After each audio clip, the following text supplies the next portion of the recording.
ప్రియమైన దేవుని పిల్లలారా, అందరూ బైబిల్ చేత పట్టుకొని చెప్పబోయే అంశం మీద చాలా జాగ్రత్తగా ఆలోచన చేయాలన్నది నా ఆలోచన. ఏదో చెప్పారు, ఏదో విన్నాము, వెళ్ళిపోయామని కాకుండా ఒక ఆదివారము దేవుని సన్నిధిలో మనం కూర్చున్నాము కనుక ఏదైనా నేర్చుకొని మన జీవితాలకు ప్రయోజనకరమైనది నేర్చుకొని తద్వారా మన ప్రవర్తనను మార్చుకుందాము అన్న ఆలోచనతో మరి మీ అందరూ వాక్యమును ఆసక్తితో వింటారు అని. మరొక ముఖ్యమైన గమనిక ఏంటంటే, వేరు ఆలోచనలు ఏం పెట్టుకోకుండా చెప్పబడుతున్న వాక్యాన్ని శ్రద్ధతో ఆలకించండి, తర్వాత ఆలోచించండి. ముందే మీరు ఆలోచనలో పడిపోతే చెప్పేది మన హృదయ గ్రహింపునకు రాదు. కనుక ముందు ఏ ఆలోచనలు లేకుండా వాక్యాన్ని వినండి, తర్వాత ఆలోచించండి. ఓకేనా? ఎలా నేర్చుకోమన్నాడు? ధ్యానించి నేర్చుకోమన్నాడు కదా. వాక్యం ఎలా చేయమన్నాడు? ధ్యానించమన్నాడు. ఎప్పుడు ధ్యానించగలుగుతారు? విన్న తర్వాతే కదా. విన్న తర్వాత ధ్యానించుకోగలుగుతారు. విన్నప్పుడే మీరు ఆలోచనలో పడిపోయారు అనుకోండి, మీ ధ్యానంలో ఏముంటుంది? ఏముండదు. కనుక చాలా జాగ్రత్తగా ఈరోజు చెప్పబడుతున్న అంశాన్ని మీరందరూ వినాలి అని, నేర్చుకోవాలని మిమ్మల్ని అందరినీ కోరుతున్నాను. సమాజానికి లేక ఎదుటి వ్యక్తికి మనం అర్థం కావాలి అని అంటే మనం ఏం మాట్లాడతాం? Don't judge book by its cover. పై కవర్ని లేకపోతే పై రూపాన్ని చూసి మీరు ఒక మనిషిని అంచనా వేయొద్దు. ఏం చూడాలి? లోపల ఉన్నది చూడాలి. అంతే. ఒకటి మనం అర్థం కావాలన్నా మన ఎదుటి వ్యక్తికి కానీ సమాజానికి కానీ ఏం చెప్తాం? ఏమని చెప్తామండి? బయట చూసింది కనబడుతున్నది, కళ్ళకు కనబడుతుంది నేను కాదు. నన్ను అర్థం చేసుకోవాలంటే నాతో ట్రావెల్ చేయాలి. అంతేనా? ఒక ఎదుటి మనిషిని గురించి మాట్లాడుతున్నప్పుడు ఏమని అంటాం? అంటే మనం ఈజీగా మాటలు విసిరేస్తాం అనుకోండి, అది వేరే విషయం. కానీ నీ వరకు వచ్చినప్పటికీ నువ్వేమంటావు అంటే, బయట వెలిచూపును బట్టి కాదు, నా లోపల భావం అది కాదు, నా లోపల భావాన్ని అర్థం చేసుకొని చెప్తావా లేదా? అంటే నిన్ను అర్థం చేసుకోవడానికి, నన్ను అర్థం చేసుకోవడానికి వెలిచూపు కాదు, పైపైన మాటలు కాదు, ఎవరో చెప్పింది కాదు.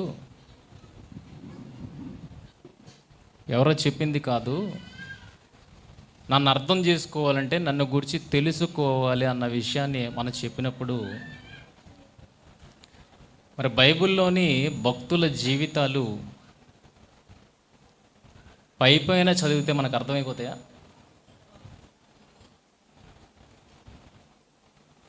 బైబిల్లోని రాయబడిన భక్తుల జీవితాలు పైపైన చదివితే మనకు అర్థమైపోతాయా? ఏం చేయాలి అప్పుడు? నిన్ను అర్థం చేసుకోవడానికి, నిన్ను లోతుగా తెలుసుకోవాలన్న విషయాన్ని నువ్వు చెబితే, భక్తుల విషయాలను అర్థం చేసుకోవాలంటే ఏం చేయాలి? లోతైన పరిశీలన అవసరం. కానీ ఈరోజు మనకు ఆ లోతైన పరిశీలన వద్దు. బయట ఏం కనబడుతుందో, తెల్ల కాగితం మీద నల్ల అక్షరాలు ఏదైతే కనబడుతున్నాయో, మన కళ్ళు ఏదైతే చూస్తున్నాయో, దానిని బట్టి ఏం చెప్తామంటే తీర్పు తీర్చేస్తాం. ఈరోజు చాలా మటుకు అదే జరుగుతుంది. ఏంటి జరుగుతుందనంటే, దేవుడు భక్తులను మనకు మాదిరిగా ఉంచడానికి వారి జీవితాలను రాయిస్తే, ఎవరికి మాదిరి అండి? ఎందుకు రాయించాడు? ఊరకనే రాయించాడా? లేదు. అవి మనం చదువుతామని, వాళ్ళ గొప్ప మాదిరిని మనం తెలుసుకొని మనల్ని కూడా మార్చుకుంటామని దేవుడు దివ్య గ్రంథమందు, పరిశుద్ధ గ్రంథమందు భక్తుల జీవితాలను రాయిస్తే, ఈరోజు ఆ భక్తుల జీవితాలను మనం పైపైన చదివి ఏం మాట్లాడుతున్నాం, చాలా చులకన చేసి మాట్లాడతాం. అంతే కదా.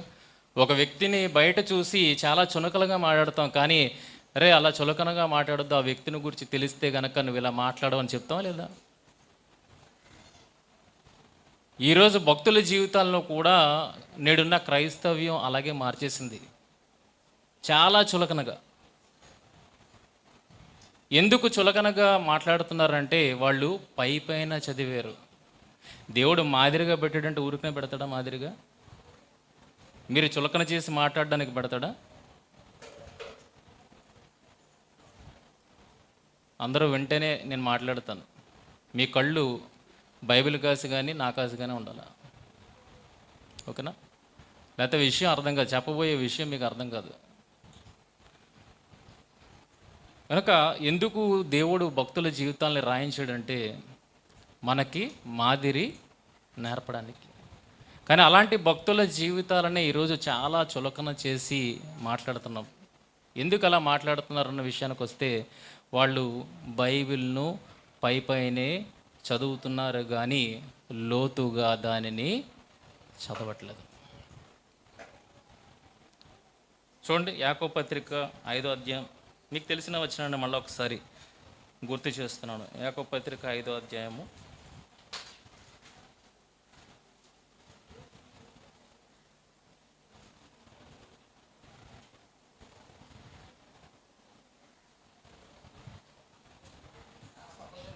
10వ వచనం. నా సహోదరులారా, ప్రభు నామమున బోధించిన ప్రవక్తలను శ్రమానుభవమునకు ఓపికకును మాదిరిగా పెట్టుకున్నాడు. ఎవరితో చెప్తున్నాడు ఈ మాట? వాళ్ళకి, మనకు కదా? మనకు కదా. ఇది ఎవరైతే చదువుతున్నారో, ఎవరైతే ఈ దివ్య గ్రంథాన్ని, పరిశుద్ధ గ్రంథాన్ని కలిగి ఉన్నారో వాళ్ళందరితో వాక్యం మాట్లాడుతుంది.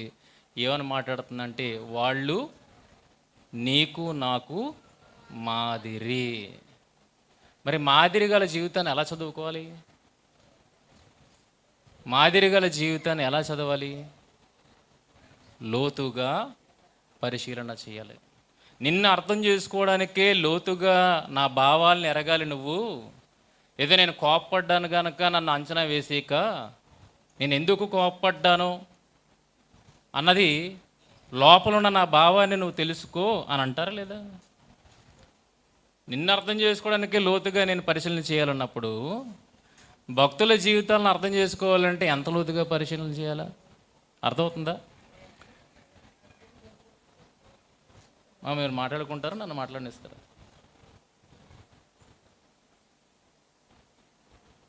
గంట సేపు, ఖచ్చితంగా గంట సేపు చెప్పి వెళ్ళిపోతాను. కనుక అలాంటి భక్తుల జీవితాల్లో ఒకని గురించి ఈరోజు మనం మాట్లాడుకోబోతున్నాం. ఆయన ఎవరో కాదు, దావీదు గారు. ఆయన ప్రవక్త, అవునా కదా? ప్రవక్తనా? ఇక్కడ ఏమున్నది? ప్రభువు నామమున బోధించిన ప్రవక్తలను. దావీదు గారు ప్రవక్త, అవునా కదా? ప్రవక్తనా? ప్రవక్తే. ఆయనను ఎలాంటి కొలబద్దగా దేవుడు వాడాడు అన్న విషయాన్ని చూడగలిగితే, దావీదు తర్వాత ఎంతమంది రాజులు వచ్చారో వాళ్ళందరినీ ఎవరితో పోల్చాడు? దావీదును కొలబద్దగా పెట్టుకొని, ఇగో వీళ్ళు దావీదులాగా బ్రతకలేకపోయారు, వీళ్ళు దావీదులాగా బ్రతకలేకపోయారు అని దావీదును కొలబద్దగా పెట్టి చూపించాడు. ఇంకా యేసుక్రీస్తు వారిని ఎవరి సింహాసనాన్ని అధిష్టిస్తారు, రాబోతున్న యేసు ఎవరి సింహాసనాన్ని అధిష్టిస్తాడు అన్న విషయాన్ని చెప్తున్నారనంటే, ఎవరి సింహాసనం అండి? దావీదు గారి సింహాసనం. దావీదు గారి పేరు ఎందుకు దేవుడు పెట్టాడు? ఆయన అభిషక్తుడు, రాజు అని చెప్తే సరిపోద్ది కదా. దావీదు సింహాసనాన్ని అంటే దావీదుకు ఒక స్పెషాలిటీ ఉంది. దేవుడు ఆ స్పెషాలిటీని మనకు చెబుతున్నాడు. దేవుడే అంత ఉన్నతంగా దావీదును తీసుకువెళ్తున్నప్పుడు మనం ఎవరు అండి చులకన చేసి మాట్లాడడానికి? మనం తగుతాం? అసలు తగుతామా? అంటాం కదా, కాలి గోటికి కూడా సరిపోవు అన్న మాట మాడతాం కదా. మరి అలాంటి భక్తుల జీవిత కాలి గోటికి అసలు ధూళికి సరిపోతామా? నేనేం ఒప్పించట్లేదు, నిజం చెప్తున్నాను. వాళ్ళ కాలి ధూళికి కూడా మనము సరిపోము. అలాంటి వారమైన మనము విమర్శించడానికి అసలు మనకేం రైట్ ఉంది? తక్కువ చేసి మాట్లాడడానికి మనకేం రైట్ ఉంది? అర్థం కాకపోతే అర్థం లేదు అన్నట్లుగా మనం చెప్పుకోవాలి తప్పితే అపార్థం చేసుకొని చులకన చేయడానికి మనమే అంత గొప్ప భక్తులమేమీ కాదు. దావీదు ఎలాంటి వాడట? దేవుని ఇష్టానుసారమైన మనుష్యుడు. ఈ సర్టిఫికెట్ నీకు నాకు వచ్చిందేమన్నా? ఈ సర్టిఫికెట్ మనకేమైనా ఇచ్చాడా? ఓ 10 మందిలో మన కోసం సర్టిఫికెట్ ఇవ్వాలంటే ఏదో నీకు దగ్గర ఉన్నోళ్ళు ఇవ్వగలుగుతారేమో, కానీ మిగిలిన వాళ్ళు ఎవరు? కానీ సాక్షాత్తు దేవుడే దావీదు గారి కొరకు ఏమి ఇస్తున్నాడు? సర్టిఫికెట్ ఇస్తున్నాడు. మరి అలాంటి ఆయన్ని చులకనగా మాట్లాడడం ఎంతవరకు రైట్? నీకు మాదిరిగా ఉన్న ఆయన్ని చులకనగా మాట్లాడతావా? నీకు గురువుని నువ్వు చులకన చేసి మాట్లాడతావా? నీ గురువే కదా నీకు నేర్పించాడంతా. గురువుని ఎవరైనా చులకన చేసి మాట్లాడతారా? లేదు కదండి. మరి మాదిరి అంటున్నాడంటే నీకు నేర్పించేవాడు. మరి అలాంటి వ్యక్తి జీవితాన్ని చులకన చేసి మాట్లాడడం ఎంతవరకు రైటు? ఎలా చులకన చేశారు, ఏంటి చులకన చేశారు అన్నది ఇప్పుడు సందర్భంలోనికి మనం వెళ్దాం ప్రియమైన వాళ్ళారా.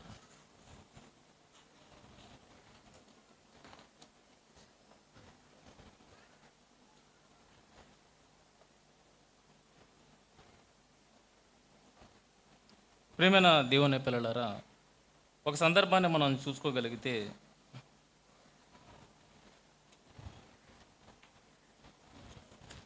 2 సమూయేలు గ్రంథము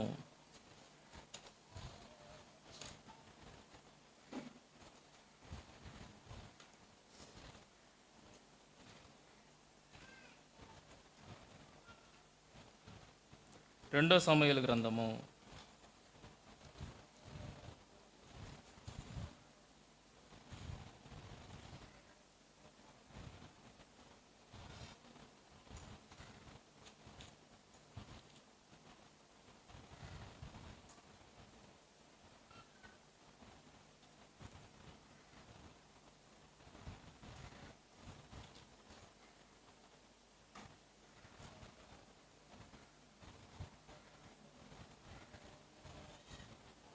16వ అధ్యాయము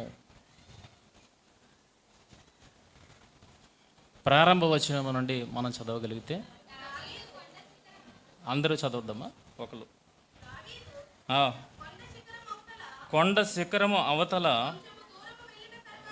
కొంచెము దూరము వెళ్ళిన తర్వాత మెఫీబోషెతు సేవకుడైన సీబా గంతలు కట్టిన 2 గాడిదలను తీసుకుని వచ్చెను. 200 రొట్టెలను, 100 ద్రాక్ష గెలలను, 100 అంజూర పడలను, ద్రాక్షరసపు తిత్తి ఒకటియు వాటి మీద వేసి ఉండెను. రాజు, ఇవెందుకు తెచ్చితువని షీబాను అడుగగా, షీబా, గాడిదలు రాజు ఇంటివారు ఎక్కుటకును, రొట్టెలను అంజూరు పాడలను పనివారు తినుటకును, ద్రాక్షరసము అరణ్యమందు అలసట నొందిన వారు త్రాగుటకును తెచ్చి తిననగా, రాజు, నీ యజమానుని కుమారుడు ఎక్కడ ఉన్నాడని అడిగాను. అందుకు సీబా, చిత్తగించుము, ఈవేళ ఇజ్రాయేలీలు తన తండ్రి రాజ్యమును తనకి తిరిగి ఇప్పుంతురనుకొని అతడు యెరూషలేములో నిలిచి ఉన్నాడనెను. అందుకు రాజు మెఫీబోషెతునకు కలిగినదంతయు నీదే అని షీబాతో చెప్పగా, షీబా, నా ఏలినవాడా రాజా, నీ దృష్టి యందు నేను అనుగ్రహము పొందుదునుగాక, నేను నీకు నమస్కారము చేయుచున్నానను. ఈ సందర్భం ఎంతమందికి తెలుసండి? తెలుసా? తెలీదా? ఇక్కడ మొత్తం 4 వ్యక్తులు కనబడుతున్నారు. ఒకటి దావీదు గారు, రెండోది సౌలు కుమారుడైన యోనాతాను కుమారుడు ఎవరు? మెఫీబోషెతు. ఆ మెఫీబోషెతు సేవకుడు సీబా. కనబడ్డారా? 4 క్యారెక్టర్స్ కనబడుతున్నాయి ఇక్కడ. ఈ 4 క్యారెక్టర్స్లో దావీదు గారి దగ్గరికి ఎవరు వచ్చారనంటే మెఫీబోషెతు సేవకుడైన సీబా వచ్చాడు. మెఫీబోషెతు ఎవరు? యోనాతాను కుమారుడు. యోనాతాను బ్రతికున్నాడా చనిపోయాడా? సౌలు బ్రతికున్నాడా చనిపోయాడా? మరి మెఫీబోషెతు కోసం దావీదు గారు ఎందుకు అడుగుతున్నారు? మెఫీబోషెతును ఎవరు చేరదీశారు?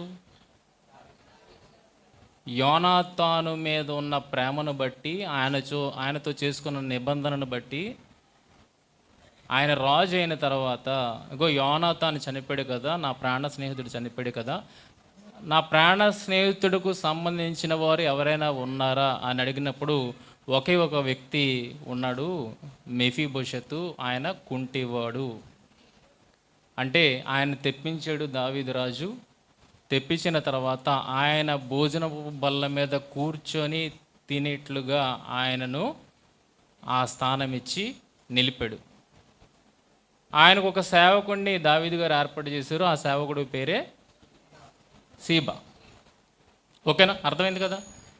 ఇప్పుడు దావీదు కుమారుడైన అబ్షాలోము రాజ్యకాంక్ష కలిగిన వాడుగా ఎవరి మీద తిరుగుబాటు చేశాడు? సొంత తండ్రి అయిన దావీదు మీదే ఆయన తిరుగుబాటు చేసినప్పుడు దావీదు పారిపోతున్నారు. తన ప్రాణము దక్కించుకోవడానికి, తన కుటుంబ సభ్యుల ప్రాణాలు దక్కించుకోవడానికి ఆయన పారిపోతున్నాడు. అలా పారిపోతున్న తరుణంలో ఆయనకు ఎవరు ఎదురుపడ్డారన్న విషయాన్ని చూడగలిగితే, మెఫీబోషెతుకు ఎవరినైతే సేవకుడిని నియమించాడో షీబా, ఆ షీబా దావీదు గారికి ఎదురుపడ్డాడు. ఎలా ఎదురుపడ్డాడు? 2 గాడిదలకు గంతలు కట్టాడు. ఆ గాడిదల మీద 200 రొట్టెలను, 100 ద్రాక్ష గెలలను, 100 అంజూరు పాడలను, ద్రాక్షరసపు తిత్తి 1 వాటి మీద వేసి ఉండెను. రాజు ఇవి ఎందుకు తెచ్చితవని షీబాను అడుగుగా, షీబా, గాడిదలు రాజు ఇంటివారు ఎక్కుటకును, రొట్టెలు అంజూరపు పాడలను పనివారు తినుటకును, ద్రాక్షరసం అరణ్యమందు అలసట నొందిన వారు త్రాగుటకును తెచ్చి తిననగా, రాజు నీ యజమానుని కుమారుడు ఎక్కడనున్నాడని అడిగాను. ఎవరు నీ యజమానుడు? సౌలుకి సేవకుడుగా పనిచేశాడు ఈ సీబా. కనుక అడుగుతున్నాడు, నీ యజమానుని కుమారుడు ఎక్కడనున్నాడని అడిగాను. అందుకు సీబా, చిత్తగించుము, ఈవేళ ఇజ్రాయేలీలు తన తండ్రి రాజ్యమును తనకి తిరిగి ఇప్పించుననుకుని అతడు యెరూషలేములో నిలిచి ఉన్నాడనను. అందుకు రాజు మెఫీబోషెతునకు కలిగినదంతయు నీదే అని సీబాతో చెప్పగా, ఈ సందర్భాన్ని పట్టుకొని దావీదు గారు ఎవరి మాటలను నమ్ముతాడు అని అంటే, ఒక దాసుడి మాటలను ఆయన నమ్మాడు. ఎవరి మాట మీద మెఫీబోషెతు ఆస్తి అంతా సీబాకి ఇచ్చేస్తానన్నాడు? సీబా మాటలను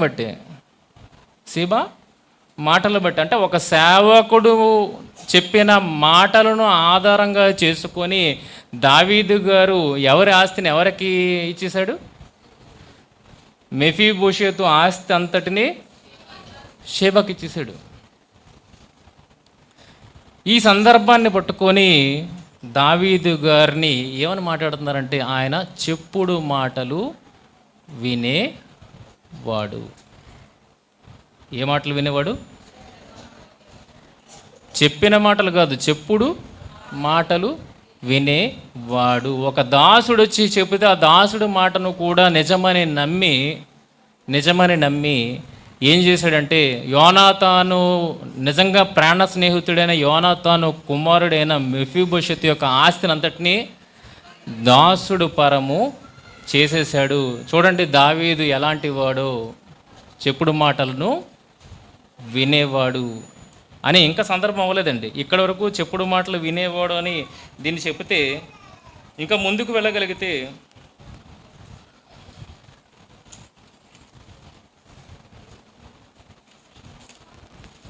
19వ అధ్యాయము 24వ వచనాన్ని మనం చదవగలిగితే, మరియు సౌలు కుమారుడుగు మెఫీబోషెతు రాజును ఎదుర్కొనుటకు వచ్చెను. రాజు పారిపోయిన దినము మొదలుకొని అతడు సుఖముగా తిరిగి వచ్చిన నాటి వరకు అతడు కాళ్ళు కడుగుకొనకియు, గడ్డెరము కత్తిరించుకొనకియు, బట్టలు ఉతుకుకొనకియు నుండెను. రాజును ఎదుర్కొనుటకే అతడు యెరూషలేమునకు రాగా, రాజు మెఫీబోషెతు, నీవు నాతో కూడా రాకపోతివేమని అడిగెను. అందుకతడు, నా ఏలినవాడా రాజా, నీ దాసుడనైన నేను కుంటివాడను గనక గాడిద మీద గంత కట్టించి ఎక్కి రాజుతో కూడా వెళ్ళిపోదునని నేను అనుకొనగా నా పనివాడు నన్ను మోసము చేశాను. సీబా, నీ దాసుడనైన నన్ను గూర్చి నా ఏలిన వాడవును రాజునకు నీతో అబద్ధమాడెను. ఎవరు అబద్ధమాడారని చెప్తున్నాడు? మెఫీబోషెతే డైరెక్ట్గా దావీదు రాజు దగ్గర ఏమని చెప్తున్నాడు? నా సేవకుడు నీతో చెప్పిన మాటలు అబద్ధము. మెఫీబోషెతు ఎవరి కుమారుడు?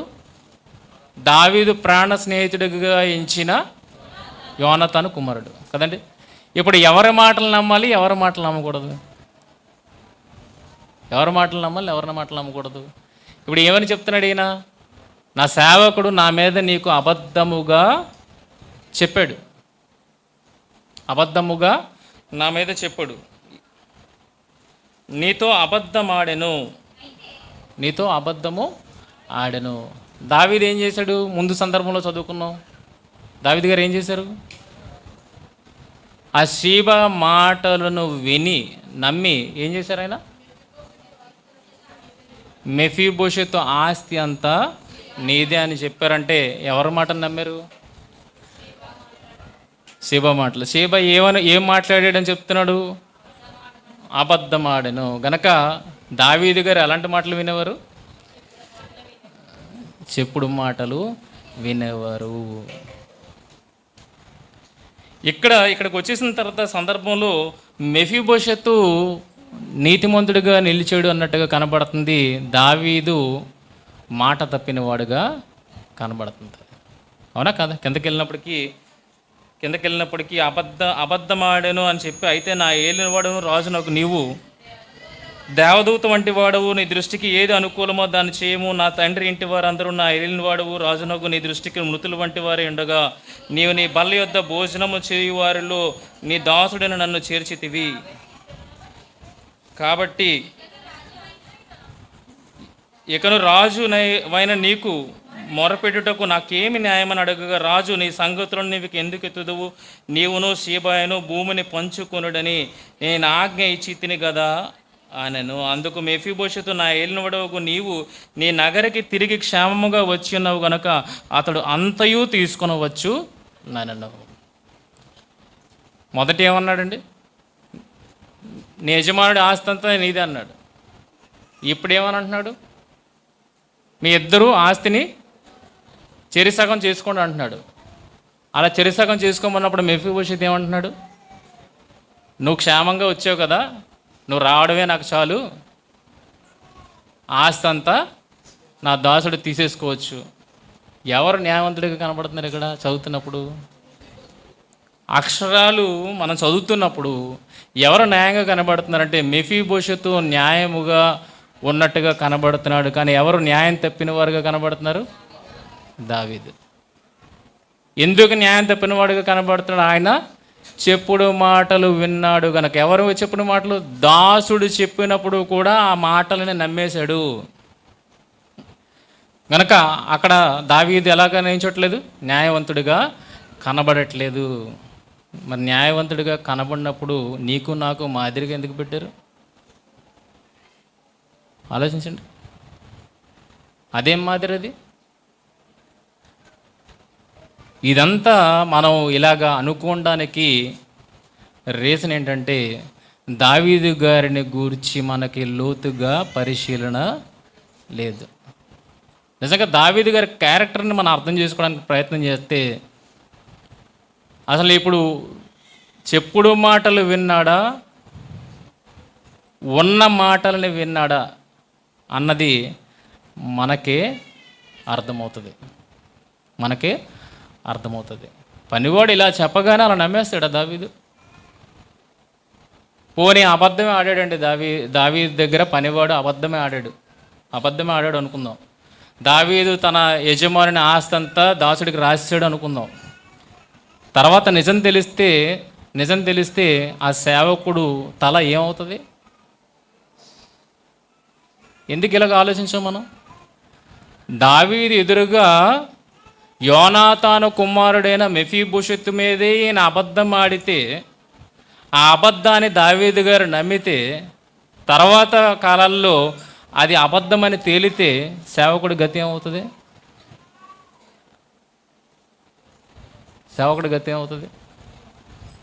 చస్తాడా లేదా? మరి ఈ కోణంలో ఎందుకు ఆలోచించట్లేదు మనం? చెప్పేశాడు, నమ్మేశాడు అని అంటే తర్వాత అబద్ధం అని తేలితే ఏమవుతుంది? ప్రాణం మీదకి వస్తుంది. పోనీ అబద్ధం చెప్పేసి పారిపోయాడా అని అనుకుంటే ఎక్కడున్నాడో చూడండి ఒకసారి. షేబా తన యజమానుని మీద అబద్ధం చెప్పి పారిపోయాడానంటే లేదండి. 19వ అధ్యాయము 16వ వచనం నుండి మనం చూడగలిగితే, అంతలో బహూరీమునందున్న బెన్యామీనుడగు గెరా కుమారుడైన షిమి త్వరపడి రాజైన దావీదుని ఎదుర్కొన్నటకే యూదా వారితో కూడా వచ్చెను. అతని యొద్ద 1000 మంది బెన్యామీలు ఉండిరి. మరియు సౌలు కుటుంబమునకు సేవకుడకు సేబాయను అతని 15 కుమారులను అతని 20 మంది దాసులను వచ్చి రాజు ఎదుట నది దాటిరి. రాజు ఇంటి వారిని అవతలకు దాటించుటకు రాజు దృష్టికి అనుకూలమైన దానిని చేయుటకును రేవు పడవను యువతలకు తెచ్చి ఉండిరి. ఎవరెవరు ఎదుర్కొన్నారండి రాజుని? షిమి ఎవరో తెలుసా? షిమి దావీదుని చాలా ఘోరంగా దూషించిన వ్యక్తి. దావీదుని ఎదుర్కొని క్షమాపణ అడిగాడు.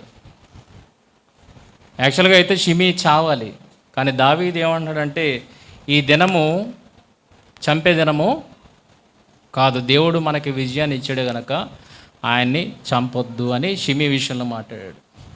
ఇప్పుడు షేబా అనే వ్యక్తి దావీదు దగ్గర అబద్ధం ఆడితే గనక దావీదుని ఎదుర్కొనగలడా? అబద్ధం చెప్పి వెళ్ళిపోయాడు. పోనీ వెళ్ళిపోతే బాగానే ఉన్నావు, మళ్ళీ ఏమయ్యాడు? మళ్ళీ దావీదు రిటర్న్ వస్తున్నప్పుడు ఎవరు ఎదురుపడ్డారు? షేబా కుటుంబ సమేతముగా ఎవరిని ఎదుర్కోవడానికి వెళ్ళాడు? దావీదుని ఎదుర్కొనడానికి వెళ్ళాడు. అంటే అబద్ధం ఆడితే అంత ధైర్యం ఉంటుందా ఎదుర్కొని వెళ్ళడానికి? కుటుంబంతో సహా. పోనీ ఒక వ్యక్తిగా వెళ్తే నేను పోయినా పర్లేదు కుటుంబం ఉంటుందని అనుకుంటే కుటుంబంతో సహా వెళ్ళాడంటే అందరి తలకెళ్ళి ఎగరగొట్టమనా? అసలు ఫస్ట్ ఆ ధైర్యమే. ఒకవేళ అబద్ధం ఆడితే, రాజు ఎదుట అబద్ధం ఆడితే ఆయన ఎదుర్కొనడానికే భయపడతాడు. కానీ భయపడకుండా రాజు కుటుంబాన్ని ఆ ఒడ్డు నుండి ఈ ఒడ్డుకి ఆయన కుటుంబము చేరవేసినట్టుగా కనబడుతుంది. అర్థమవుతుందా? పోనీ దావీదుకి ఇంకా అప్పటికే విషయం తెలియదు అనుకుందాం, తర్వాతనే విషయం తెలుస్తుంది కదా. తర్వాత ఏమైందో చూడండి 24వ వచనంలో. మనం ఇప్పుడు ఏ వచనం చదువుకున్నాం? 17వ వచనాన్ని చదువుకున్నాం. 24వ వచనం దగ్గరికి వచ్చినప్పటికీ, మరియు సౌలు కుమారుడు మెఫీబోషెతు రాజును ఎదుర్కొన్నట్టుకు వచ్చెను. అంటే ఇప్పుడు ఎవరెవరు ఉన్నారు అక్కడ సందర్భంలో? దావీదు గారు ఉన్నారు, షీబా ఉన్నాడు, మెఫీబోషెతు కూడా ఉన్నాడు. మెఫీబోషెతు ఏమైనా ఆరోపణ చేశాడు? అబద్ధం ఆడాడు, నా సేవకుడు నన్ను మోసం చేశాడు అన్న మాట మాట్లాడాడు. దావీదు ఆ మాటని నమ్మి వేస్తారా? షీబాని వేస్తారా? ఆస్తిని ఏమన్నారు? ఆస్తి చెరిసగము పంచుకోండి అన్నాడు. ఒకవేళ నిజంగా అబద్ధం ఆడితే, నిజంగా మోసం చేస్తే ఆస్తి అంతా ఎవరికి ఇచ్చి ఎవరిని చంపాలా? మెఫీబోషెతుకి మళ్ళీ రిటర్న్ ఇచ్చేసి షేబాని చంపాలిగో, నేను చెప్పుడు మాట నీసాను, అనవసరంగా మాట ఇచ్చేసాను, ఇగో ఈ చెప్పుడు మాట చెప్పినందుకు ఈయన చంపేస్తాను, ఆస్తి అంతా మళ్ళీ తిరిగి నీకు ఇచ్చేస్తాను అనాలా? కానీ చెరిసగం చేసాడు. అర్థమవుతుంది చెప్తున్నది? ఎంతమందికి అర్థమవుతుంది? చేతులు ఎత్తండి. మిగిలిన వాళ్ళకి అర్థం కాలేదా? వినట్లేదా? ఎప్పుడు బైబిల్ చదువుతున్నప్పుడు లాజికల్గా ఆలోచించాల. అబద్ధం ఆడేశాడు, దావీదు నమ్మేశాడు, దావీదు చెప్పుడు మాటలను వింటాడు, ఇలాగ నేరారోపణ మనం చేయకూడదు, చులకన చేసి మాట్లాడకూడదు. విషయాన్ని చూడండి, ఇప్పుడు వరకు మీ కళ్ళ ముందు ఉంచాను. నేనేమైనా నాదేమైనా చెప్పాను సొంతది? ఉన్నదాన్నే ఎలాగ ప్రశ్నలు వేసుకొని ముందుకు వెళ్ళాలో ఒక సందర్భాన్ని అర్థం చేసుకోవడానికి మీకు చెప్పాను. ఇంకా ఉంది, చాలా ఉంది. టైం ఎంత? అరగంట అయింది. ఇప్పుడు వెళ్దాం. ఇప్పుడు ఎవరు కనబడుతున్నారు నీతిమంతుడిగా, న్యాయవంతుడిగా? ఎవరు కనబడుతున్నారంటే మెఫీబోషెతు కనబడుతున్నాడు. అంతా ఇచ్చే నాకేమొద్దు, నువ్వు రావడమే నాకు చాలా గొప్ప, అదే హ్యాపీ నాకు అని అన్నాడు. అంటే మెఫీబోషెతే న్యాయవంతుడిగా కనబడుతున్నాడు, దావీదు అక్కడ తేలిపోతున్నాడు మెఫీబోషెతు దగ్గర. ఇది రైటా?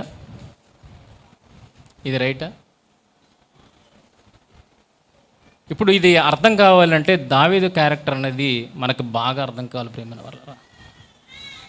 దావీదు చెప్పుడు మాటలు విని వెంటనే డెసిషన్ ఇచ్చేసేవాడా, లేకపోతే దావీదు ఆలోచించేవాడా? దావీదు ఆలోచించేవాడైతే ఎవరు తప్పు చేశారు? అంతే కదా. దావీదు ఆలోచించాడన్న విషయం మనకు తెలిస్తే గనక ఇప్పుడు ఎవరు తప్పు చేసి ఉంటారు? అక్కడికి మనం వెళ్తాం. దావీదు క్యారెక్టర్ తెలియాలి మొదట. దావీదు ఎలాంటి వాడు అన్న విషయాన్ని మనం చూడగలిగితే, మొదటి సమూయేలు గ్రంథము 16వ అధ్యాయము దావీదు ప్రారంభం నుండి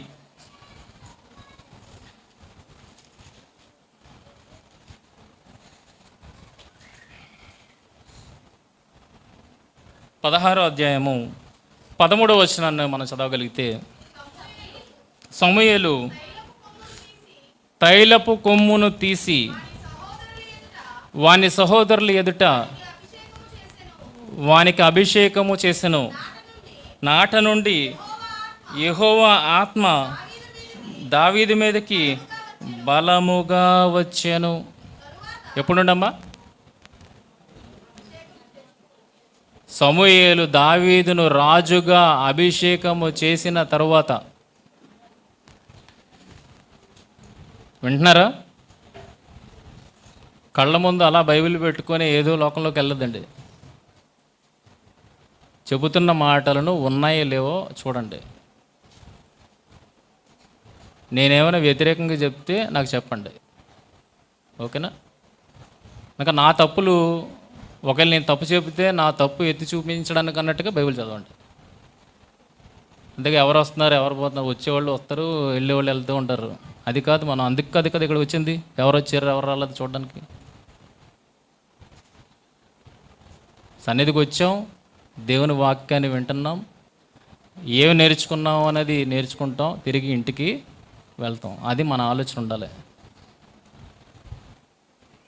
అంటే నేను ఎందుకు చెప్తానంటే మీ ఏకాగ్రత అంతా ఇప్పుడు దీని మీదే ఉండాలి. దావీదు జీవితం లోతుగా మనం అర్థం చేసుకోకపోతే ఆయన చెప్పుడు మాటలు వినేవాడు, ఆయన నీతిపరుడు యథార్థపరుడు కాదు అన్న లోకం మాట మనం నమ్ముతాం. కానీ దేవుణ్ణి బట్టి చూడగలిగితే దేవుడు మనకి ఆయన్ని మాదిరిగా ఉంచాడన్నప్పుడు ఆ మాదిరి ఏంటో మనం తెలుసుకోగలిగితే మన జీవితాలు బాగుపడతాయి. మీ జీవితాలు బాగుపడాలన్న ఉద్దేశం ఉంటే కనుక వాక్యం మీద మీరు దృష్టి పెట్టండి. ఓకేనా? ఇది ఎప్పుడు మీతో ఉండేది, నేను ఎప్పుడు ఉండను. ఏది ఎప్పుడు ఉండేది? మీ చేతుల్లో బైబిల్ ఎప్పుడు ఉండేది. మీరు నేర్చుకోగలిగితే మీ పిల్లలకు కూడా నేర్పించగలుగుతారు. సత్యం ఏంటో వాస్తవం ఏంటో నేర్పించగలుగుతారు. కనుక ఇప్పుడు చూడగలిగితే దావీదు ఎప్పటి నుండి ఆత్మ కలిగిన వాడుగా ఉన్నాడని చూడగలిగితే అభిషేకము నొందిన దగ్గర నుండి నాట నుండి యెహోవా ఆత్మ దావీదు మీదకి బలముగా వచ్చాను. దేవుని ఆత్మ వచ్చింది అనుకోండి, ఏమర్థమవుతుంది? దేవుని ఆత్మ మన మీదకి వచ్చింది అనుకోండి, ఏమర్థమవుతుంది? అంతేనా? ఇప్పుడు దేవుడు ఆత్మను మనకు వరముగా ఇస్తానన్నాడు. వరముగా ఇచ్చిన ఆత్మ మనలో ఉండి ఏం చేస్తానన్నది? పాపాన్ని ఒప్పింపజేస్తానన్నది, తీర్పును అర్థం చేయిస్తానన్నది, ఇంకా నీతిని నేర్పిస్తాడు, పాపాన్ని ఒప్పిస్తాడు, తీర్పును గూర్చి ఆలోచింపజేస్తాడు. ఈ తప్పు చేస్తే ఈ తీర్పులోనికి నువ్వు వెళ్ళిపోతావు గనక నీతిగా యథార్థంగా బ్రతుకు అని ఆత్మ మనలను ఒప్పింపజేస్తుంది. సర్వసత్యములోనికి మనలను నడిపిస్తుంది. సర్వసత్యములోనికి మనలను నడిపిస్తుంది. అంటే ఈరోజు మనం అందరం ఆత్మను పొందుకున్న వారమైతే గనక మనల్ని ఆత్మ ఎటుపక్కకు నడిపిస్తుంది?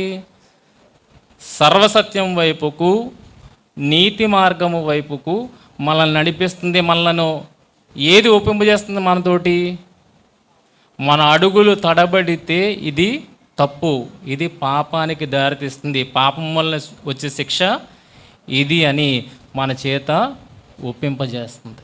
అవునా? కానీ ఇప్పుడు దావీదు గారి మీదకి ఆత్మ, నాట నుండి యెహోవా ఆత్మ దావీదు మీదకి బలముగా వచ్చారంటే ఇప్పుడు దావీదు గారి మీదకి ఆత్మ వస్తే దావీదు ఎలా ఆలోచించి ఉంటాడో ఒకసారి ఆలోచించండి. ఆత్మ సహాయంతో. ఓకేనా? ఇప్పుడు చూద్దాం దావీదు గారిని గురించి ఏమేమి ఉన్నాయో అనేది బైబిల్లో మనం చూడగలిగితే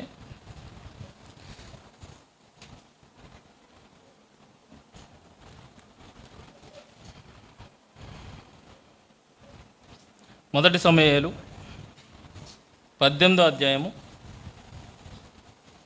5వ వచనం.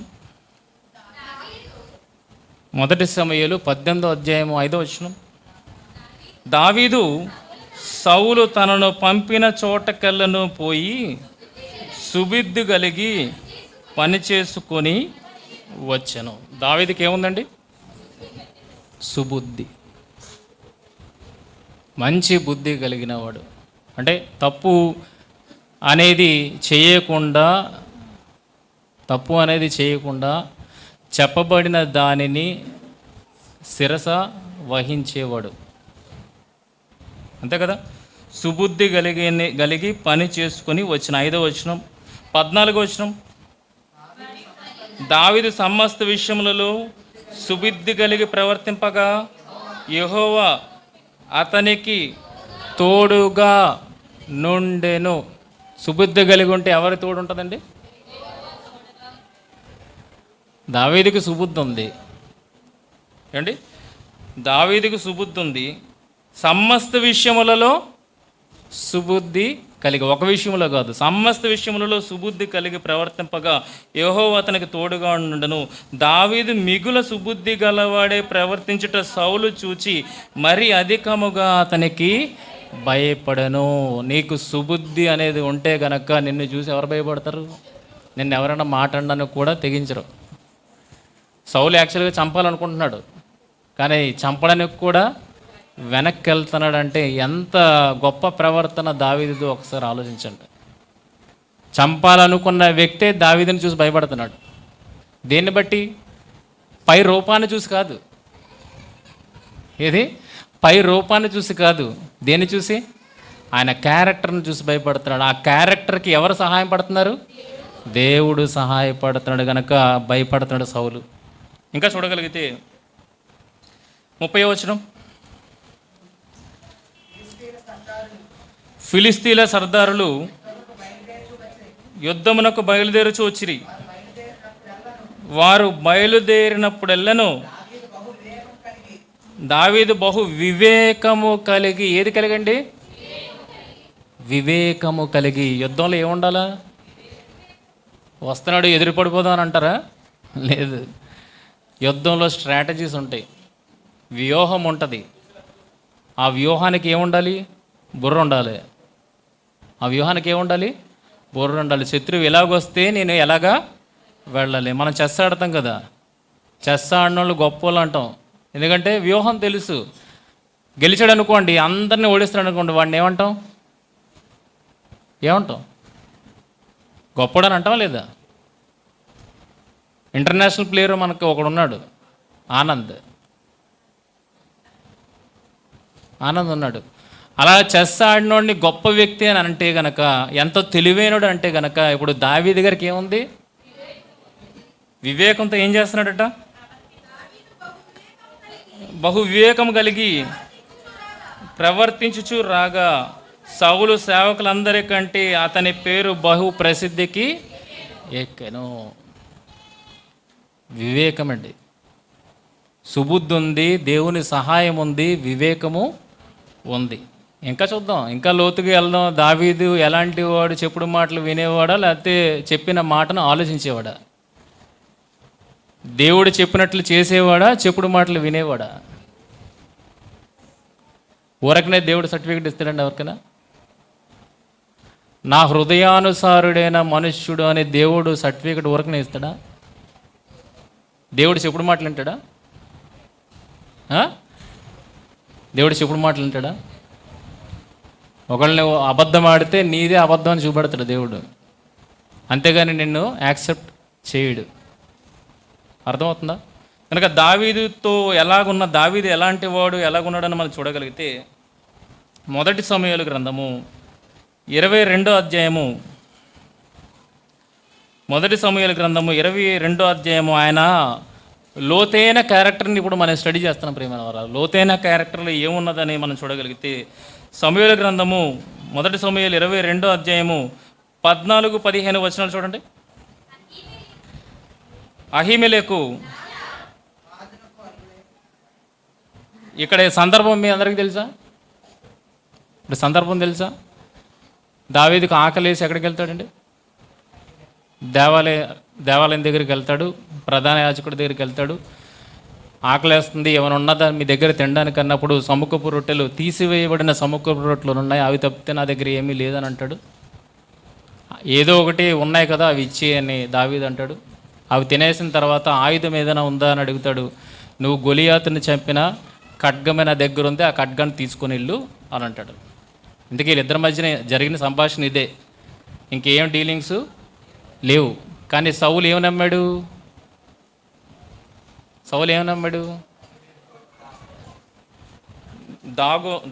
ఎవరుది? దోయేగు చెప్పిన మాటలను నమ్మాడు. దోయేగు కళ్ళతో చూశాడు, ఇద్దరిని చూడడం చూశాడు, అంతేగాని సౌలు దగ్గరికి వెళ్ళి ఏం చెప్పాడు? వాళ్ళు సీక్రెట్గా ఏదో చేసుకుంటున్నారని చెప్పగానే సౌలు ఆ మాటలను నమ్మి ఏం చేశాడు? దావీదుకు సహాయం చేశాడు అన్నట్టుగా ఆ ప్రధాన యాజకుడిని క్వశ్చన్ చేస్తున్నాడు. క్వశ్చన్ చేస్తున్నప్పుడు ఆ ప్రధాన యాజకుడు ఏమని సమాధానం ఇస్తున్నాడు ఒకసారి చూడగలిగితే, అహీమెలెకు రాజా, రాజునకు అల్లుడై, నమ్మకస్తుడై, ఆలోచనకర్తయై, నీ నగరిలో ఘనత వహించిన దావీదు వంటి వాడు నీ సేవకులందరిలో ఎవడున్నాడు? చాలమ్మా, ఎవడున్నాడు? అలాంటి వాడు నీ సేవకులు ఎవడన్నాడా? అందుకే చెప్తాను, ఏంటి బుక్ని కవర్ని బట్టి కాదు, బుక్ లోపల ఉన్న మ్యాటర్ని బట్టి మనం జడ్జిమెంట్కి వెళ్ళాలి. దేవుడు మాదిరిగా పెట్టాడు అంటే జోక్గా పెట్టలేదు, మాదిరిగా సీరియస్గానే పెట్టాడు. దాన్ని ఈరోజు చులకన చేసేస్తే ఇంకా దావీదు గారి చరిత్ర ఎవరు చదువుకుంటారో చెప్పండి. ఎప్పుడు ఏం మాట్లాడతాం? ఆయన బత్షెబను తెచ్చుకున్నాడు అన్న మాట మాట్లాడతాం. ఇలాంటి మాట్లాడినప్పుడు ఏమైనా మాట్లాడామా? ఆ మాటే మన మైండ్లో ఉండిపోయింది కనుక ఇవన్నీ చదువుతున్నప్పుడు ఏమవుతాయి? నెగిటివ్లోనికి వెళ్తాం. దేవుడు అక్కడే క్లారిటీ ఇచ్చాడు. దావీదు ఆ ఒక్క విషయం అందు తప్పితే ఇక ఎక్కడ పాపము చేయలేదన్నప్పుడు మనం మాటి మాటికి తవ్వుతున్నాం ఏంటి? మనిషి మైండ్లో ఒక నెగిటివ్ ఎక్కింది అనుకోండి, మిగిలిన విషయాలు ఎన్ని చెప్పినా అవి ఎలాగుంటే నెగిటివ్గానే ఆలోచించడం స్టార్ట్ చేస్తాడు. ఎందుకంటే మన మనస్తత్వం అంతా. కానీ పాజిటివ్గా ఎప్పుడైతే ఆలోచిస్తామో అప్పుడు నెగిటివ్గా చెప్పబడిన విషయాలను కూడా, అంటే వాళ్ళు కల్పించి చెప్పినవి నెగిటివ్గా చెప్పబడిన విషయాలను కూడా పాజిటివ్గా ఆలోచించడానికి ప్రయత్నం చేస్తాం. ఇప్పుడు పాజిటివ్గా ఉన్నప్పుడు మనం ఏం కనబడుతుంది? దావీదు సుబుద్ధి కలిగిన వాడు కనబడుతుంది, వివేకం కలిగిన వాడు కనబడుతుంది, అలాంటి వాడికి దేవుడు సహాయం ఉన్నట్టుగా కనబడుతుంది. ఇక్కడ చూడగలిగితే ఆయన కూడా ఏమని సాక్ష్యం ఇస్తున్నాడు? ప్రధాన యాజకుడు కూడా ఏమని సాక్ష్యం ఇస్తున్నాడు? ఎక్కడండి? 14వ వచనం. నమ్మకస్తుడై ఆలోచనకర్తయ్యై, ఏముందండి? ఆలోచనకర్తయ్యై, ఆలోచనకర్త. విషయాన్ని ఆలోచిస్తాడా, నమ్మేస్తాడా గుడ్డుగా? విషయాన్ని చెవిన పడగానే దానిని 100 రకాలుగా ఆలోచించేవాడు దావీదు. ఇమ్మీడియట్ డెసిషన్ ఆయన తీసుకోడు. అర్థమవుతుందా? అర్థం కావట్లేదు. ఆలోచనకర్త అనంటే ఒక విషయాన్ని 100 రకాలుగా ఆలోచిస్తాడు. నువ్వు నేను ఒకసారి విన్న తర్వాత వెంటనే ఇమ్మీడియట్గా డెసిషన్ తీసుకుంటాం. కానీ ఆయన ఇమ్మీడియట్గా కాదు, తలలో 100 ఆలోచనలు వస్తాయి. ఆ మాట ఎంతవరకు నిజమనేది 100 ఆలోచనలు చేసిన తర్వాత ఒక డెసిషన్కి ఆయన వస్తాడు. గనక నమ్మకస్తుడై ఆలోచనకర్తయే నీ నగరిలో ఘనత వహించిన దావీదు వంటి వాడు నీ సేవకులందరిలో ఎవడున్నాడు? అసలు ఎవడన్నాడా? నిజంగా చెప్తే క్రీస్తు వచ్చినంత వరకు దావీదుకు సాటి ఎవరు లేరు. జ్ఞానం విషయంలో సొలొమోను గొప్పడేమో కానీ ప్రవర్తన విషయంలో, దేవుణ్ణి అర్థం చేసుకోవడం విషయంలో, అర్థం చేసుకొని నడిచిన విషయంలో దావీదు వంటి ఎవరు లేరు. అందుకే దావీదు సింహాసనం మీద ఎవరు కూర్చుంటారని చెప్పారు? ప్రభు అయిన యేసుక్రీస్తు వారు కూర్చుంటారని చెప్పాడు. అంత ఘనత దేవుడు ఎవరికి ఆపాదించాడండి? దావీదు గారికి ఆపాదించాడు. ఓకేనా? మళ్ళీ ముందుకు వెళ్దాం మనం. 2 సమూయేలు 14వ అధ్యాయం. 2 సమూయేలు 14వ అధ్యాయం 2వ వచనం చూడగలిగితే, 2వ వచనం, నా తెకోవ నుండి యుక్తిగల ఒక స్త్రీ పిలువనంపి. ఎందుకు యుక్తిగల స్త్రీని పిలువనంపి? ఎవరు పిలిచారు యుక్తిగల స్త్రీని?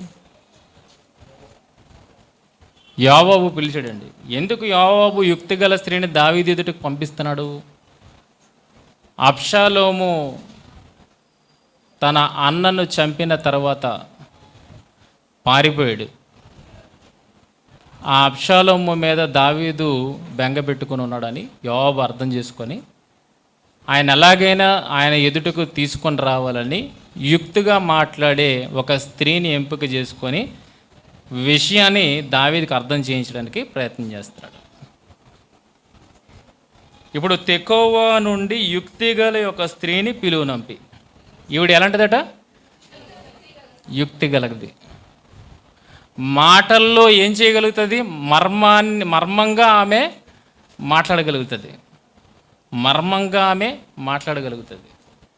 యుక్తి డైరెక్ట్గా ఫేస్ టు ఫేస్. మనం అయితే ఏమన్నా విషయాన్ని డైరెక్ట్గా ఫేస్ మీద చెప్పేస్తాం, ముఖం మీద చెప్పేస్తాం.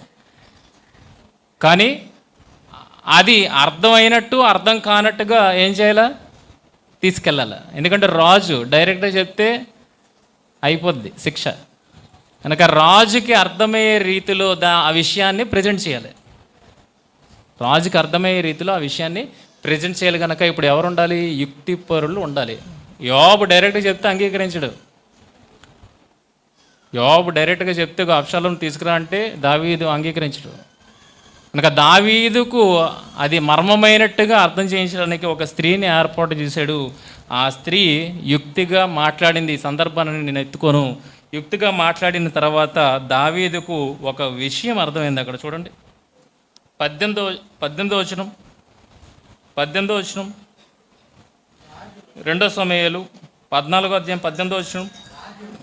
రాజు, నేను నిన్ను అడుగు సంగతి నీవెంత మాత్రమును మరుగు చేయవద్దని ఆ స్త్రీతో అనగా, ఆమె, నా ఏలిన వాడవగు నీవు సెలవిమ్మనను. అంతటా రాజు, యోవాబు నీకు బోధించెనా అని ఆమెను అడిగినందుకు ఆమె ఇట్లనెను. అంటే దావీదు గారికి అర్థమైపోయిందండి. ఆవిడ యుక్తిగా మాట్లాడింది, మరుగైన సంగతిని దావీదు దగ్గర ప్రజెంట్ చేయడానికి ట్రై చేస్తుంది. విషయం చెప్పాలి, కానీ ఎలా చెప్పాలి? దావీదుకి అర్థమయ్యే రీతిలో దాన్ని చెప్పాలి. ఇప్పుడు దావీదు గారికి ఈవిడ మాట్లాడిన మాటలు అర్థం కాలేదా? అర్థమైంది. కనుకనే నేను ఒక సూటి ప్రశ్న వేస్తాను, నువ్వు దానికి ఏమీ దాచకుండా సమాధానం ఇవ్వు. నిన్ను యోవాబు పంపించాడా అన్నాడు. అంటే ఎలాంటి మాటలను కూడా దావీదు గారు అర్థం చేసుకోగలిగే స్థితిలో ఉన్నారు అని చూడగలిగితే కిందకి అక్కడ ఉంటా చూడండి. ఆమె ఇట్లేనను, నా ఏలినవాడమైన రాజా, నీ ప్రాణము తోడు చెప్పిన దానిని తప్పక గ్రహించుటకు నా ఏలినవాడవును రాజునగు నీ వంటి వాడొకడును లేడు. ప్రధాన యాజకుడు ఇందాక ఏమన్నాడండి?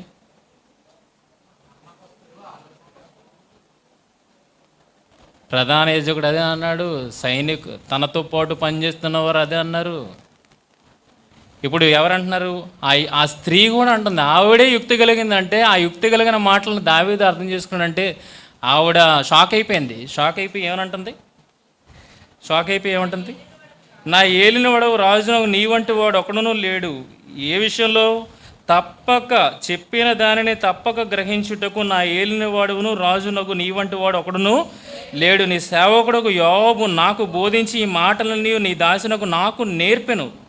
సంగతిని రాజుతో మరుగు మాటలతో మనవి చేయుటకు నీ సేవకుడుకు యోబు నన్ను ఏర్పాటు చేశాను.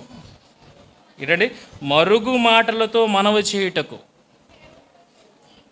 ఎంత తిప్పి మాట్లాడినా దావీదు గారికి ఏమర్థమైపోద్ది? విషయం అర్థమైపోద్ది.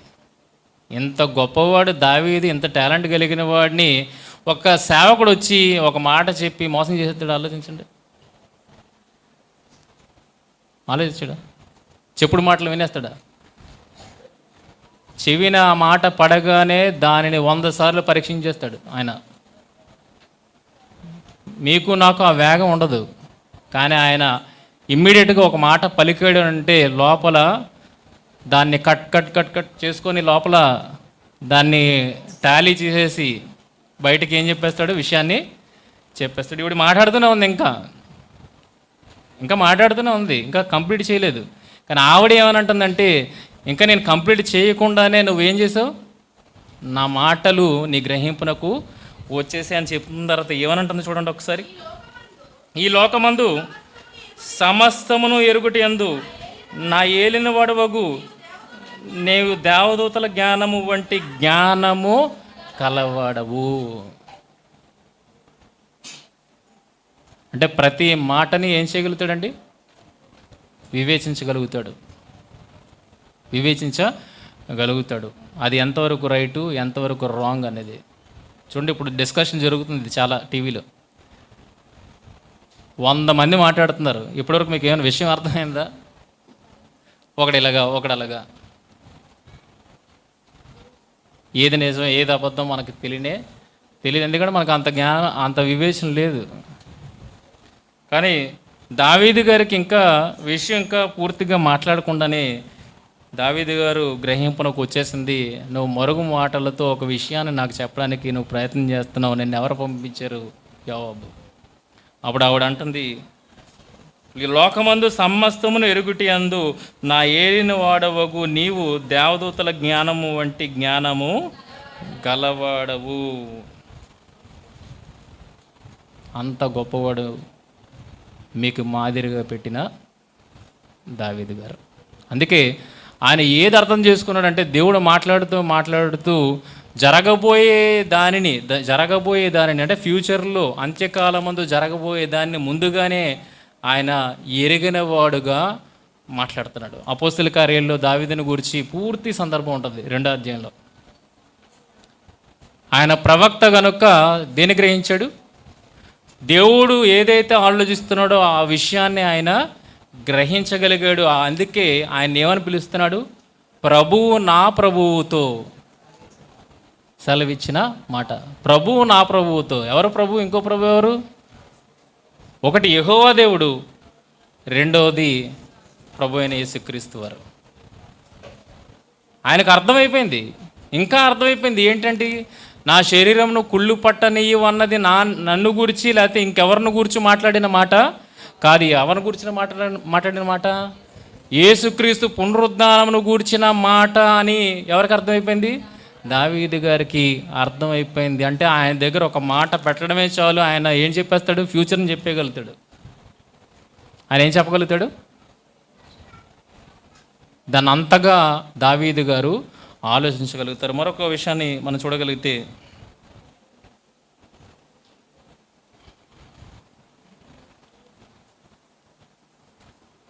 2 సమూయేలు 16వ అధ్యాయము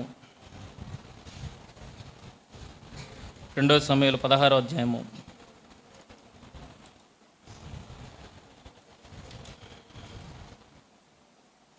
23వ వచనం. ఆ దినములలో అహీతోపేలు చెప్పిన ఏ ఆలోచన అయినను ఒకని దేవుని యొద్ద విచారణ చేసి పొందిన ఆలోచన అయినట్టుగా ఉండెను. దావీదును అబ్షాలోమును దానిని అట్లే ఎంచుచుండిరి. అబ్షాలోమును తీసి పక్కన పడేస్తే దావీదు గారు ఏమని ఆలోచిస్తున్నారో అహీతోపేలు విషయమే. అహీతోపేలు విషయం ఏమని ఆలోచిస్తున్నారు? 23. ఆ దినములలో అహీతోపేలు చెప్పిన ఏ ఆలోచనను ఒకడు దేవుని యొద్ద విచారణ చేసి పొందిన ఆలోచన అయినట్టుగా ఉండెను. అంటే అహీతోపేలు చేసిన ఆలోచన ఒకడు దేవుని యొద్ద విచారణ చేసి పొందిన ఆలోచనలో ఉందని దావీదు చెప్పగలగాలంటే దావీదు కూడా ఎలా ఆలోచిస్తాడని అర్థమవుతుంది మనకి ఇక్కడ. ఒక విషయాన్ని, తెలివైన విషయాన్ని చెప్పినప్పుడు నువ్వు ఆ విషయాన్ని అర్థం చేసుకున్నంత తెలివి నీకు ఉండాలి. మంత్రి అహీతోపేలు దావీదు మంత్రి, ఏది చెప్తే అది నమ్మేస్తాడా దావీదు? ఆలోచించండి. ఏది చెప్తే అది నమ్మేవాడు కాదు. ఒక ఆలోచన చెబితే ఆ ఆలోచన అర్థం చేసుకుని డెసిషన్ తీసుకునే మైండ్ కూడా ఎవరికి ఉండాలి? వినేవాడికి, రాజుకి ఉండాలి. కనుక అహీతోపేలు ఆలోచన అంత గొప్పది అని దావీదు చెప్పగలుగుతాడు. అంటే దావీదు అంత గొప్పగా ఆలోచించగలుగుతాడు? దావీదు ఆలోచించడానికి కాదు, దావీదు ఆలోచిస్తాడు. Second opinion. డాక్టర్ చెప్తాడు ఇది రోగం అనేసి, మళ్ళీ మనం ఎక్కడికి వెళ్తాం? సెకండ్ ఒపీనియన్ దగ్గరికి వెళ్తాం కదా. కనుక మంత్రి చెప్పాడు ఆలోచన. ఇప్పుడు దావీదు గారు ఎవరి దగ్గర విచారణ చేస్తారు? ఎప్పుడు మనుషుల దగ్గర విచారణ చేస్తారా? ఇప్పుడు అహీతోపేలు ఒక ఆలోచన చెప్పాడండి. చెప్పిన తర్వాత ఈ ఆలోచన దేవుడు ఆలోచించినట్టుగా ఉన్నదని ఎలా తెలుస్తుంది అంటే, దావీదు గారు ఎవరి దగ్గర విచారణ చేసేవారు? ప్రతి విషయం ఇందాకలా ప్రధాన యాజకుడైన వాడు చెప్పాడు, ఈరోజే నేను మొదలుపెట్టానా విచారణ చేయడం దావీదు పక్షంగా. అంటే దావీదు ఎన్ని మార్లు ఆయన దగ్గరికి వెళ్ళి ఉంటాడు విచారణ కోసం? ప్రతిసారి యుద్ధానికి వెళ్ళిన ప్రతిసారి ఎవరి దగ్గర విచారణ చేసేవాడు? దేవుని దగ్గర ఆయన విచారణ చేసేవాడు కనుక ప్రధాన యాజకుడు ఏమంటున్నాడంటే ఈరోజే మొదలుపెట్టాను నేను విచారించడం దావీదు విషయంలో. చాలాసార్లు ఆయన వచ్చాడు. అంటే ఒక మనుషుని దగ్గర ముందు ఆలోచించే కానీ మొదట ఎక్కడ ఆలోచిస్తాడు దావీదు గారు? దేవుని యుద్ధ విచారణ చేసే ముందుకెళ్తాడు. విచారణ చేయకుండా ఆయన ముందుకి వెళ్ళడు. గనక ఒక అహీతోపెలు చెప్పిన ఆలోచన సరైనది, దేవుని ఆలోచనలాగా ఉన్నది అని చెప్పగలగాలంటే దావీదుకి ఎంత ఆలోచన ఉండాలా? దేవుని తోడు ఎంత ఉండాలా? ఓకేనా, క్లోజ్ చేసేస్తాను. దావీదు లోతైన సంగతి మనకు అర్థమైంది. దావీదు ఎలా ఆలోచించగలుగుతాడు అన్న విషయం మనకు అర్థమైంది. ఓకేనా. ఇప్పుడు అబ్షాలోము తరుముతున్నాడు. అబ్షాలోము దావీదు గారిని తరుముతున్నాడు. ఇంతకీ అబ్షాలోము తరుముతున్నాడంటే దేవుడు విడిచిపెట్టాడా? దేవుడు విడిచిపెట్టాడా దావీదుని? జనాలు అలాగే అనుకుంటున్నారు. కీర్తనల గ్రంథము 3వ అధ్యాయము, కీర్తనల గ్రంథము 3వ అధ్యాయం 2వ వచనం చదవండి.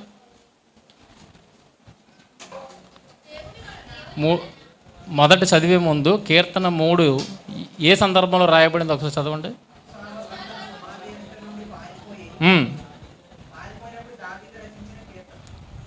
అబ్షాలోము ఎదుటి నుండి పారిపోయినప్పుడు దావీదు రచించిన కీర్తన. ఇప్పుడు 2వ వచనం నుండి చదవండి ఏముందో. దేవుని వలన అతనికి రక్షణ ఏమీ దొరకదని నన్ను గూర్చి చెప్పువారు అనేకులు. అందరూ ఏమనుకుంటున్నారు? అబ్షాలోము దగ్గర పారిపోయాడు అనగానే దేవుడు విడిచిపెట్టాడు, దేవుడు సహాయం లేదు అని అనుకుంటున్నారు. అది వాళ్ళ ఆలోచన. కానీ దావీదు గారు నమ్మకం పెట్టుకొని అంటున్నారు, నీవే నాకు ఆధారము, నీవే నాకు కేడెము, నీవే నాకు జీవాధారకుడివై ఉన్నావని దావీదు దేవుణ్ణి నమ్ముతున్నాడు. దేవుడు తోడు నాకు ఉన్నదని చెబుతున్నాడు. అక్కడ జనాలకు మాత్రం ఏ విషయం తెలియదు? దేవుడు తోడుగా ఉన్నాడన్న విషయం జనాలకు తెలియదు. వాళ్ళు ఏమనుకుంటున్నారు? దావీదును విడిచిపెట్టాడు దేవుడు అని అనుకుంటున్నారు. కానీ దావీదును దేవుడు విడిచిపెట్టలేదు. దావీదుతో పాటు దేవుడు ఉన్నాడన్న విషయాన్ని ఒక్క సందర్భంలో చూసుకొని మనం ముగించుకుందాం.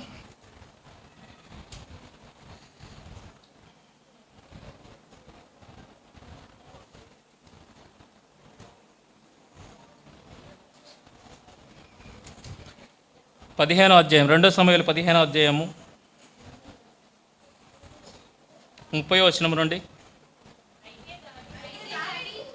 చదవండి. ఇదే లాస్ట్ వచనము 12:3 ముగించేస్తాను. అయితే దావీదు ఒలీవ చెట్ల కొండ ఎక్కుచు ఏడ్చుచు తల్ల కప్పుకొని పాదరక్షలు లేకుండా కాలినడకను వెళ్ళెను. అతని యొద్దనున్న జనులందరూ తలలు కప్పుకొని ఏడ్చుచు కొండ ఎక్కిరి.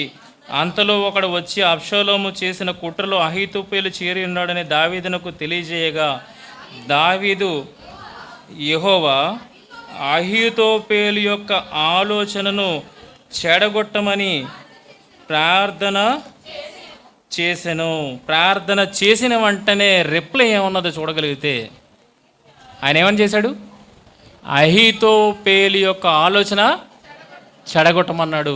ఇది దావీదు గారు దేవుడికి చేసిన విజ్ఞాపన. అయితే ఆ విజ్ఞాపనకి సమాధానం ఎంత ఫాస్ట్గా వచ్చిందో చూడగలిగితే 32వ వచనం, దేవుని ఆరాధించు స్థలం ఒకటి ఆ కొండ మీద ఉండెను.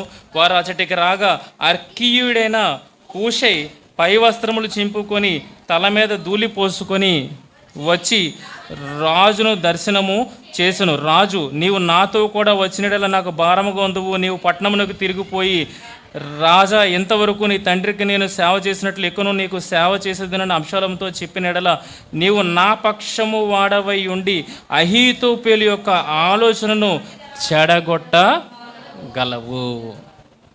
దేవుడు ప్రార్థన చేయగానే ఎవరిని పంపించాడండి? హూషైని పంపించాడు. ఇంతకీ ఆలోచన చెడగొట్టాడా లేదా? అహీతోపెలు అయితే సరైన ఆలోచన ఇచ్చాడు. దావీదుని ఇదే కరెక్ట్ టైం వేసేయాలి అన్నాడు. హూషై ఇది నెరవేరకూడదని వేరొక ఆలోచన ఇచ్చాడు. దావీదు చాలా గొప్పోడు, ఆయన పట్టుకోవాలంటే ఆసామాషి విషయం కాదు, మొత్తం ఇజ్రాయెల్ అందరినీ కూడగట్టుకొని మనం దావీదు మీదకి వెళ్దామని. అర్థమవుతుందా? ఇప్పుడు దేవుడు ఉన్నాడా లేదా తోడు? చూడండి ఇక్కడ, దేవుడికి అహీతోపేలు యొక్క ఆలోచన చెడగొట్టమని ప్రార్థన చేశాను. దేవుని ఆరాధించే స్థలం ఒకటి ఆ కొండ మీద ఉండను. వారు అచ్చటికి రాగా అర్కీడైన హూషే పైవస్త్రములు చింపుకొని తల మీద ధూళి పోసుకొని వచ్చి రాజును దర్శనము చేసెను. కరెక్ట్ టైమింగ్ చూస్తున్నారా? కరెక్ట్గా టైమింగ్ చూస్తున్నారా? ఇలా ప్రార్థన చేశాడు లేదో అలాగే ఎవరిని పంపించాడు? ఆలోచన చెడగొట్టి ఇంకొక వ్యక్తిని పంపించాడు. వెంటనే దావీదు ఆయన్ని, నువ్వు ఎక్కడ ఉండడం రైట్ కాదు, నువ్వు ఎక్కడ ఉండాలి, అక్కడికి వెళ్ళాలి. టైమింగ్ని మీరు అర్థం చేసుకోగలిగితే దావీదు ప్రార్థన చేయగానే దేవుడు రిప్లై ఇచ్చినట్టుగా హూషైని పంపించాడు. మనకు కూడా అలాంటి అనుభవాలు ఉండాలంటే ఒక్కసారి మనం ఇలా దేవుడిని ప్రార్థన చేయగానే సందర్భం మన ముందు జరిగిపోయినట్టుగా మనకు కనబడతా లేదా? వెంటనే మనం దేవుడు కృతజ్ఞతాస్తుతులు చెల్లిస్తాం. ఇప్పుడు దేవుడు మన ప్రార్థన విన్నాడు అంటే మనతో ఉన్నాడా లేదా? ఇప్పుడు ఈ సందర్భాన్ని చూడగలిగితే దావీదుతో పాటు ఎవరున్నారు? ఏ సమయాల్లో? అబ్షాలోము తిరుగుబడినప్పుడు, దావీదు పారిపోతున్నప్పుడు జనాలు అనుకున్నారు ఏమని? దేవుడు విడిచిపెట్టాడు, దేవుడు తోడు ఈయనకి లేదు అని. కానీ దావీదుతో పాటు ఎవరున్నారు? దేవుడు ఉన్నాడు. దావీదు ఎలాంటి వాడు? ఆలోచనకర్త, వివేకి, మరుగు సందర్భాలను కూడా అర్థం చేసుకోగలిగే గొప్ప శక్తి కలిగిన వాడు అనే మన విషయాన్ని అర్థం చేసుకున్నప్పుడు ఇప్పుడు సేవకుడు చెప్పిన మాటను నమ్మేస్తాడు దావీదు? మీరే చెప్పండి, నేను చెప్పనక. ఒక సేవకుడు ఎవరి మీద చెప్తున్నాడు? యోనాతాను, ప్రాణ స్నేహితుడిగా ప్రేమించిన యోనాతాను కుమారుడి మీద చెప్తున్నాడు. నమ్ముతాడా? పరిశీలన చేయడా? దావీదు చెప్పుడు మాటలను వింటాడా? చెప్పిన మాటను వింటాడు తప్పితే చెప్పుడు మాటలను దావీదు ఆయన జీవితంలోనే లేదు. ప్రియమైన వారలారా, నెక్స్ట్ టైము దాని గురించి మాట్లాడదాం, ఓకేనా? ఇప్పటికి దావీదు క్యారెక్టర్ని అర్థం చేసుకున్నారు. ఇప్పుడు విషయాన్ని మీ అంతటా మీరు ఆలోచించడానికి ప్రయత్నం చేయండి. నెక్స్ట్ వీక్ మళ్ళీ మనము, ఒకవేళ సమయం ఉంటే నెక్స్ట్ వీక్ మనం దీన్ని మాట్లాడుకుందాం. ఏం జరిగి ఉన్నది, అక్కడ సందర్భం ఏంటన్న విషయాన్ని మనం అర్థం చేసుకోవడానికి ప్రయత్నం చేద్దాం. ఓకే, ప్రార్థన చేసుకుందాం. మమ్మల్ని వీక్లీగా ప్రేమించి మా కన్న తండ్రి, దేవ, అమూల్యమైన విషయాలను తండ్రి వాక్యమందు మీరు పొందుపరిచినారు తండ్రి. మేమే వెలిచూపుతో దాన్ని అర్థం చేసుకోవడానికి ప్రయత్నం చేస్తూ అపార్థానికి తీసుకుని వెళ్ళిపోతున్నాం తండ్రి. కానీ నిజానికి లోతుగా దాన్ని పరిశీలన చేయగలిగితే దేవ, దావీదు ఎంత గొప్పవాడో అది దేవ మీరు ఎరిగే మాకు మాదిరిగా ఉంచారన్న విషయం మాకు అర్థమవుతుంది. దేవ, దావీదు కుమారుడ నజరేయుడైన యేసుక్రీస్తు అని అడిగిన ప్రతి ఒక్కరి పట్ల తండ్రి మీరు ప్రతిదీ నెరవేర్చున్నారు తండ్రి. దేవా, మరి దావీదు కుమారుడైన యేసు అని పిలువగలిగారంటే దావీదు ఎంత గొప్పవాడో, ఎంత మంచి క్యారెక్టర్ కలిగిన వాడు అన్న విషయము దేవా ఆ మాటను బట్టి మాకు అర్థమవుతుంది. దేవా, మరి ఇంకనూ లోతైన విషయాలను అర్థం చేసుకోవడానికి సహాయం దయచేయండి. చెప్పబడిన ప్రతి మాట మీ పిల్లల హృదయ గ్రహింపునకు వచ్చుటకు సహాయం దయచేయండి. అలాగే తండ్రి, ఇప్పుడు చెప్పబడిన మాటల పట్ల వారు ఆలోచన కలిగి దాని విషయమే ధ్యానించగలిగి సత్యాన్ని ఎరిగే వారుగా ఉండుటకు కృప చూపించమని దేవా సంఘాన్ని, సంఘ కాపరిని జ్ఞాపకం చేసుకునండి, దీవించి ఆశీర్వదించండి. దేవా, ఆరోగ్యాన్ని, ఆయుష్ను దేవా, మరి ఆత్మీయ వృద్ధిని తండ్రి సంఘానికి అనుగ్రహించి నడిపించమని మిమ్మల్ని ప్రార్థిస్తూ మా ముందున్న కార్యక్రమాల్లో మమ్మల్ని జ్ఞాపకం చేసుకోనండి దేవా. మరి వాటిలో తండ్రి దేవా మమ్మల్ని సిద్ధపరచండి దేవా. మాకు ఏది మాట్లాడాలో, ఎలా మాట్లాడాలో తెలియదు తండ్రి దేవా. మీరే మాకు నేర్పించి మమ్మల్ని ముందుకు నడిపించమని మహిమా ఘనత ప్రభావాలు మీకు ఆరోపిస్తూ ప్రభు అయిన యేసుక్రీస్తు వారి అతి శ్రేష్టమైన నామములో ప్రార్థన మనల్ని అడిగి వేడుకుంటున్నాం మా తండ్రి. ఆమేన్. అందరికీ వందనాలు.